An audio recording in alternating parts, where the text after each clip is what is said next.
Okay, so I think I'm waking up. It's just that I had a bad night. I've been working out and I've been drinking energy drinks at the gym and, um, just working out like crazy. And all of a sudden my legs started to hurt. It's like I want to wake up and run 2 miles in the middle of the night. And I'm not going to do that. Okay, I've done that in New York. I used to run late after work and stuff like that. And it's kind of creepy. It's kind of creepy.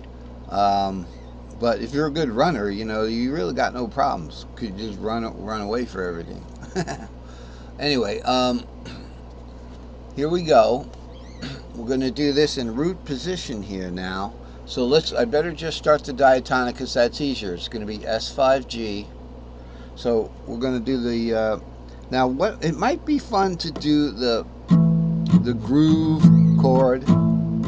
We know this groove chord is an A minor, so it might be fun to play the A minor down in the regular A minor position.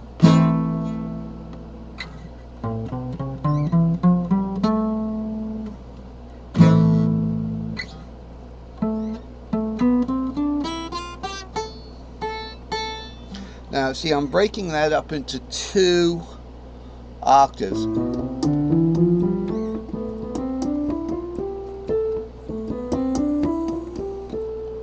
All right, but I'd rather just play all 6 strings, the whole thing, so it'd be.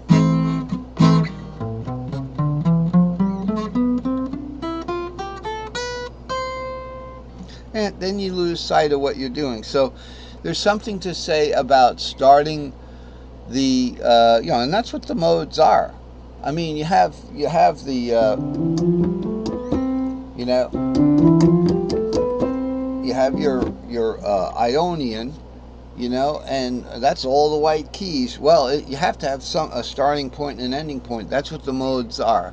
They're a scale following the root major scale, starting on different scale members. So we might as well do that. So one more time, you get that A minor. Now we have time to do this. We're taking the time. I'm no longer going to make this just add on to last night's lesson. This is going to be its own lesson, so it's probably going to be in 2 parts. We're going to finish the other part tonight. But for now, we're going to play this and play this and play this until we kind of sort it out. It's going to be easy. Okay, so again, I'm doing my groove where I'm comfortable doing it.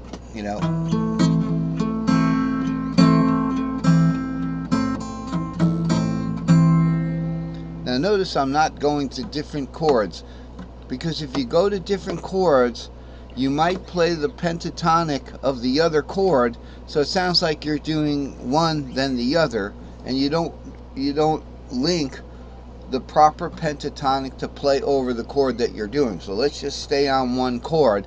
That way we know we're playing the proper diatonic or pentatonic over that chord. You see, it'll start bouncing back and forth like 2 people yodeling to one another or something.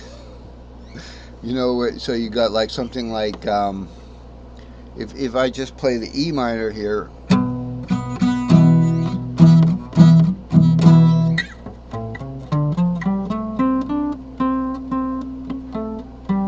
it probably sounds good. I'm glad it sounded bad. So we're just going to stick to the one chord, or else you don't know if you're playing over the chord or if you're playing over the next chord and you're doing the solo instead of the rhythm. So let's just stick to the one. Here we go. So we got our A minor, and up here in the G box it's E-shaped A minor. Right here, E-shaped A minor. We're going to do 2 things. We're going to do the S5L, but we want to play the groove down here.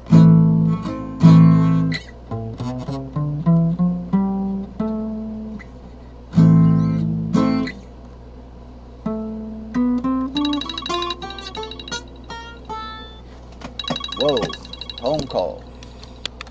Okay, sorry for the interruption.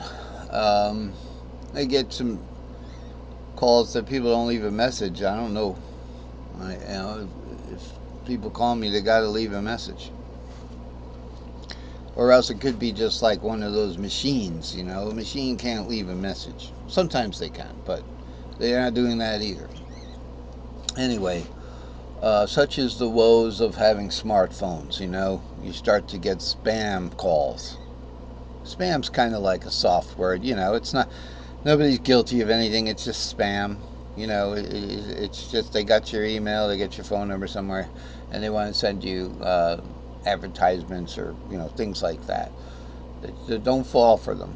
If you know, if you know it's good for you, don't fall for them. Don't be in a hurry to you know, buy something or whatever.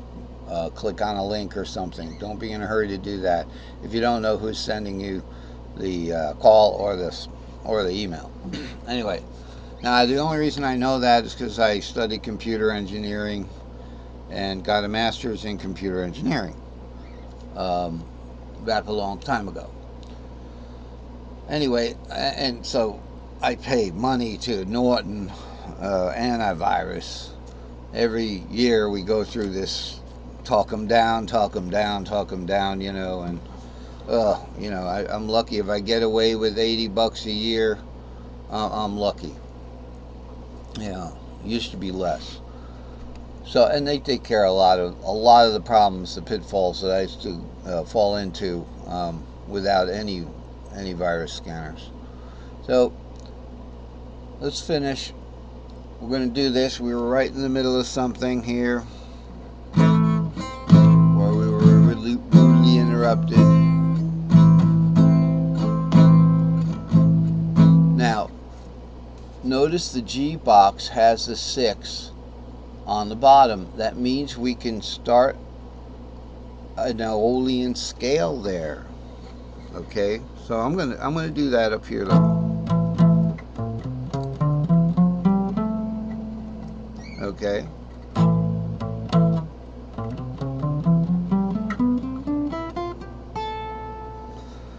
Because it's root. Now, let's talk about, let's see, on the piano. If someone said to me, would you play me a D minor arpeggio? I wouldn't say what inversion. You know, I wouldn't say, oh, you want to do it like this? Oh, that sounds so fancy. But no, if someone wanted a D minor arpeggio, or if you just wanted to play one, you would play it in root position.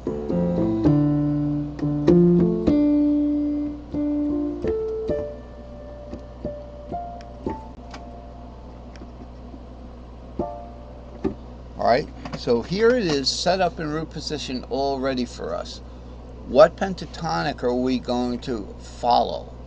Now we can do it, of course we can do it in intervals. So a minor triad is a minor third and then a major third, right? Starting from the 6, which would be the A minor third. Now, with arpeggios on string intervals, cage bound arpeggios, on string intervals are legal. So it's 2, it's 6 root. So here's our minor third on string interval, and then major third string to string, and then we go octave. So we go from the 5th on back up to the from the 3rd rather, we go 6 root 3, and then from the 3rd we go back up to the 6th octave straight up. Okay, and then from there we start again. Minor third, major third. It's going to be straight up this time because we got to warp up. Okay, and then straight up octave. That's where you get 3 to the bar up here. Alright?